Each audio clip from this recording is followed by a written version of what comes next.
Hello friends, educators booster के YouTube channel पे आप लोग का स्वागत है। आज हम लोग अपने ज्योग्राफी की क्विक सीरीज में फिर से आगे बढ़ेंगे और इंडिया के कुछ बेसिक फीचर्स को हम लोगों ने पिछले क्लास में देखा था, आज उसे आगे बढ़ाएंगे। ठीक है, हम लोगों का जो क्लास होगा वो काफी इंफॉर्मेटिव होगा। यहाँ से क्वेश्चन आते ही आते हैं।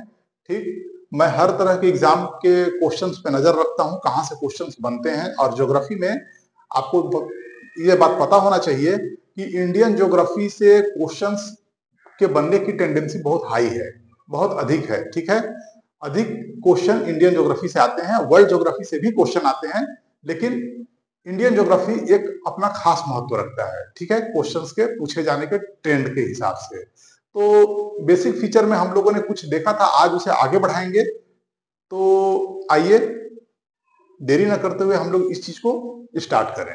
ठीक, तो देखिए, तो बेसिक फीचर्स में, ठीक है, आज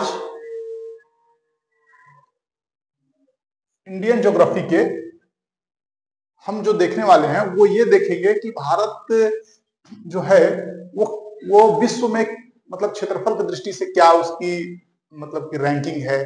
ठीक, उसका क्षेत्रफल कितना है और परसेंटेज वाइज कितना है। तो इस तरह की चीजों को देखेंगे।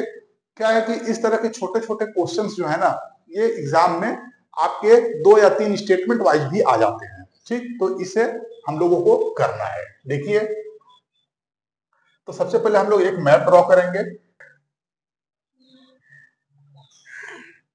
तो मैं तो यही कहूंगा कि आप लोग भी एक मैपिंग का जो रूपरेखा होता है उसे बैठ के घर में ड्रॉ करते रहिए। इससे क्या होगा, इससे आपका प्रैक्टिस जो है वो मैपिंग में होता रहेगा और आप एक दक्ष रूप से मैप को ड्रॉ कर पाएंगे। ठीक है, क्योंकि आजकल के पैटर्न में, एग्जाम के पैटर्न में मैप से क्वेश्चंस पूछने की टेंडेंसी जो है ना वो बढ़ती चली जा रही है। देखिए, मेरा मैप थोड़ा ज्यादा नीचे तक चला गया है।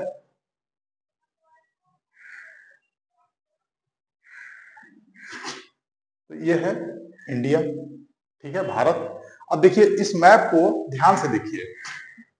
हमारा देश ये जो है भारत, तो यदि देखा जाए तो क्षेत्रफल के आधार पे, क्षेत्रफल के दृष्टिकोण से अगर देखें तो यह, इसका क्षेत्रफल क्या है, 32 लाख, राइट, कितना, 32,87,263 वर्ग किलोमीटर, वर्ग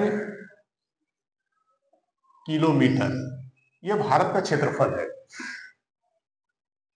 ठीक है, यह भारत का क्षेत्रफल है। ध्यान से देखिए, यह भारत का क्षेत्रफल है। और अगर कई बार एग्जाम में आता है कि विश्व के, ठीक है, विश्व में जितने देश हैं सभी के अगर कुल क्षेत्रफल को जोड़ दिया जाए तो भारत का क्षेत्रफल परसेंटेज में कितना है। यह क्वेश्चन काफी आम है, काफी बार आया है। तो इसे देख लीजिए कि यदि क्षेत्रफल की दृष्टि से देखें तो 2.4% क्षेत्रफल को हमारा देश भारत कवर करता है। ठीक है, तो इस कवरेज को भी देखिए, परसेंटेज वाइज देखिए, मतलब 32,87,263 वर्ग किलोमीटर जो क्षेत्रफल है, यह परसेंटेज में अगर वर्ल्ड के हिसाब से हम कंपेयर करते हैं तो लगभग 2.5% और एग्जैक्टली 2.4% आता है। इस बात को ध्यान रखना है। एक सेकेंड बात जिसे ध्यान रखना है वह यह कि क्षेत्रफल की दृष्टि से देखें तो भारत पूरे विश्व में 7वें स्थान पर आता है। ठीक है, 7वें स्थान पर भारत, 7वां भारत का स्थान है। तो देखिए यहां मैं लिखता हूं 7th पोजीशन, 7th पोजीशन है, 7th स्थान है भारत का क्षेत्रफल की दृष्टि से, क्षेत्रफल की दृष्टि से, क्षेत्रफल की दृष्टि से, क्षेत्रफल की दृष्टि से हम कहां हैं तो 7th पोजीशन पे है। तो हम लोग का अब यहाँ पर एक कर्तव्य बनता है कि हम लोग 1 से लेकर के 7 तक एक लिस्ट देख लें, ठीक है, एक लिस्ट देख लें, ताकि कभी क्रम को सजाने के लिए यदि आ जाए तो ये क्वेश्चन थोड़ा कठिन हो जाएगा। तब हम लोग यहाँ पर अपने सवाल को कर लें। पहले तो इस बात को हम लोग ध्यान में रख लें, ठीक है, छोटा बात है लेकिन बहुत महत्वपूर्ण बात है। अब देखिए क्रम से हम लोग देखें अगर, तो सबसे पहले नंबर पे जो देश आता है वह कौन सा देश है? रूस। आपको बहुत अच्छे से पता है, बचपन से हम लोग पढ़ते हुए आ रहे हैं कि पहले नंबर पे क्षेत्रफल के हिसाब से कौन है? रूस, ठीक है। अभी तो रूस, आपको पता है कि रूस का विघटन हो गया है, पहले यूएसएसआर था, तो विघटन होने के बाद भी रूस विश्व का सबसे बड़ा देश बना हुआ है, ठीक है। तो आप अंदाज लगा सकते हैं कि 15 देश रूस से टूट के बने हैं, जिसमें यूक्रेन जैसा, कजाकिस्तान जैसा बड़ा बड़ा देश भी स्थित है। तो जब साथ में थे तो कितना बड़ा देश होगा वो। उसके बाद फिर रूस के बाद हम लोग आए अगर आगे तो कनाडा, ठीक है, कनाडा एक बहुत बड़ा देश है। फिर थर्ड नंबर पे जब हम आते हैं तो यूएसए, यूनाइटेड स्टेट अमेरिका, ठीक है, यूएसए यूनाइटेड स्टेट अमेरिका। तो 3 देश हो गए, 3 हो गए। चौथे नंबर पे हम लोग आगे आएंगे तो चीन, ठीक है, चीन भी एक बहुत बड़ा देश है, चीन। उसके बाद फिर चीन के बाद आप आइए तो ब्राजील, ब्राजील दोस्तों बहुत बड़ा देश है, ठीक है, ब्राजील। उसके बाद फिर हम ब्राजील के बाद आगे बढ़ेंगे तब फिर हमें कौन मिलेगा? एक ऐसा देश जो एक महाद्वीप भी है, ठीक है, एक महाद्वीप भी है और एक देश भी है, वो है ऑस्ट्रेलिया। ऑस्ट्रेलिया ही एकमात्र ऐसा देश है जो पूरे क्या महाद्वीप पर विस्तृत है। तो ये ऑस्ट्रेलिया हो गया। तो देखिए इस तरीके से देखें तो हम लोगों को एक बहुत ही अच्छा सा एक सीक्वेंस मिलता है। कौन सा? रूस, कनाडा, यूएसए, चीन, ब्राजील, ऑस्ट्रेलिया और फिर अगला हमारा प्यारा भारत देश, 7th नंबर पे भारत देश है। तो इसे आपको बहुत अच्छे से याद रखना है। क्यों? क्योंकि यहां से क्वेश्चन को टफ करने के लिए काफी यहाँ पर स्कोप है सेटर को। सेटर यहाँ से क्वेश्चन को टफ बना सकता है, बहुत अच्छा और उम्दा क्वेश्चन। तो इसके लिए क्या है, फॉर्डर मटेरियल जो है उसे आपको याद करके रखना है, अच्छे से याद करना है आपको ये सब चीज। बाकी तो पता ही है ये पूरा पॉइंट, ये तो मैंने पहले ही लिख दिया है। तो ये हो गया। तो इतने इंफॉर्मेशन को आपको बहुत बेहतर तरीके से याद रखना है। आगे बढ़िए। देखिए जब हम आगे बढ़ेंगे तो यहां से कुछ बेसिक बातों को और ध्यान रखेंगे। वह कैसा बेसिक बात होगा? वह देखिए, वह बेसिक बात यह होगा कि हमारे इस पूरे भारत देश और साथ ही साथ इसके महत्वपूर्ण जो पड़ोसी हैं, इन सभी को मिलाकर के हम क्या कहते हैं? भारतीय उपमहाद्वीप। एक शब्द आता है भारतीय उपमहाद्वीप।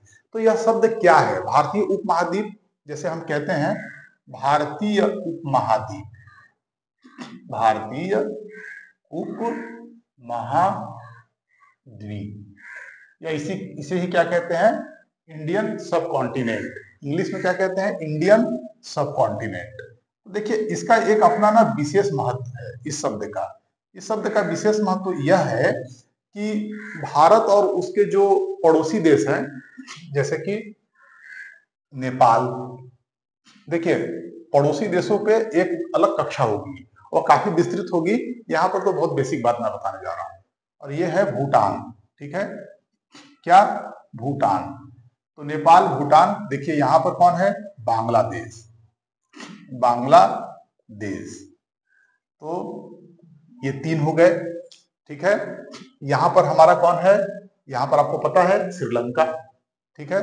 तो मैं केवल नाम लिख देता हूं यहां पर, क्योंकि प्लेसिंग उतना नहीं हो पा रहा है, तो केवल नाम से ही आप समझ जाइए कि यहाँ पर एक हमारा पड़ोसी है। कौन? श्रीलंका। समुद्री पड़ोसी, समुद्र से जलीय सीमा लगती है हमारी श्रीलंका की, ठीक है। तो ये हो गया, समझ गए। और फिर यहां पर म्यांमार, ठीक है। कौन? म्यांमार। यहां पर म्यांमार है, ठीक है। तो इसे देख लें। और यहां पर कौन है? इस एरिया में पाकिस्तान है, पाकिस्तान, ये पाकिस्तान, ठीक है, राइट। तो पाकिस्तान, थोड़ा सा अफगानिस्तान से भी सीमा लगता है हमारा, बहुत कम, थोड़ा सा लद्दाख से, क्योंकि अब पता है आपको, क्योंकि भारत का जो मानचित्र है उसमें अब ये हो गया जम्मू और कश्मीर, ठीक है, और ये जम्मू और कश्मीर हो गया, और यहाँ से ये जो एरिया है ये ऐसे, ये पूरा लद्दाख का एरिया हो गया, ठीक है। तो इस पूरे एरिया में, इसको थोड़ा सा और हम लोग ऊपर कर दें ऐसे, तो ये पूरा लद्दाख है और जम्मू और कश्मीर, तो इसलिए अब अफगानिस्तान की सीमा जो है वो थोड़ा सा, अफगानिस्तान की सीमा जो है वो इस तरीके से लगती है, ये बस यही है, ठीक है। और बाकी तो पता ही है आपको कि यहाँ से चीन का सीमा स्टार्ट हो जाता है, और यहाँ पर जो है ऐसे चल के, जब हम चलते हैं ऐसे, तो यहाँ आगे चल करके ये हम पूरा पाकिस्तान को देखते हैं इस तरीके से। बाकी तो यहाँ से जब आप चलेंगे तो ये पूरा ऊपर जाकर के अफगानिस्तान बन जाएगा। ये सब डिटेल में होगा। पहले मैं एक चीज दिखाना चाहता हूँ, इस शब्द का अर्थ क्या है, ठीक है। इस शब्द का अर्थ जानना बहुत जरूरी है, क्योंकि बुक में हर जगह लिखा हुआ मिलेगा भारतीय उपमहाद्वीप। तो जो हम लोग, भारत देश एक सबसे बड़ा देश है इस एरिया में, ठीक है। इस पूरे भारतीय उपमहाद्वीप का अर्थ होता है कि भारत एक विस्तृत क्या है, एशिया का देश है, जिसमें उसके पड़ोसी में कौन है, नेपाल, भूटान, बांग्लादेश, श्रीलंका, म्यांमार, इन सभी को जब मिला देते हैं ना, तो इन सभी को मिला देने पर भारतीय उपमहाद्वीप कहा जाता है। भारतीय उपमहाद्वीप कहा जाता है, इसलिए कहा जाता है क्योंकि यहाँ की जलवायु, ठीक है, यहाँ की मौसमी दशाएं, ठीक है, यहाँ की नदियां, मृदा, इन सभी में क्या है, समरूपता है। समरूपता है, भारत से निकटता है, ठीक है, भारत से निकटता है, समरूपता है, और एक विशाल भूखंड के अंतर्गत ये सभी भारत और उसके पड़ोसी देश समाहित हैं। तो इन सभी को मिलाकर के ऐसा लगता है कि जैसे एशिया महाद्वीप में हम रहते हैं, तो एशिया महाद्वीप के अंदर स्वयं यह एक बहुत बड़ा महाद्वीप है, ठीक है, उसका एक खंड है, परंतु यह एक खुद विस्तृत महाद्वीप का रूप धारण किए हुए है, जिसमें भारत के साथ बहुत से पड़ोसी देश जो हैं, जिसमें काफी समरूपता है भौगोलिक दृष्टिकोण से, ठीक है, और सांस्कृतिक दृष्टिकोण से भी समरूपता है कुछ हद तक। तो इसे ही भारतीय उपमहाद्वीप के नाम से जाना जाता है। तो मुझे लगता है कि शायद आप इस बात को अच्छे से समझ गए होंगे। तो इस तरीके से इन चीजों को भी देखना है, ठीक। अब आगे की क्लास में हम लोग देखेंगे विस्तृत रूप से कि भारत की और महत्वपूर्ण जो भौगोलिक विशेषताएं हैं वो कौन कौन सी है, कौन कौन से पड़ोसी देश हैं, कैसे उनकी सीमा लगती है, कितने राज्यों से लगती है, ठीक है, कौन सा ऐसा राज्य है हमारा जिसकी सीमा अंतर्राष्ट्रीय स्तर पर 3-3 देशों से लगती है, कौन कौन से ऐसे देश हैं जिसकी सीमा केवल एक ही मतलब कि राज्य से लगती है, ठीक है। इस तरीके से तमाम महत्वपूर्ण बातों को हम लोग को आगे क्लास में देखना है। तब तक के लिए थैंक यू वेरी मच।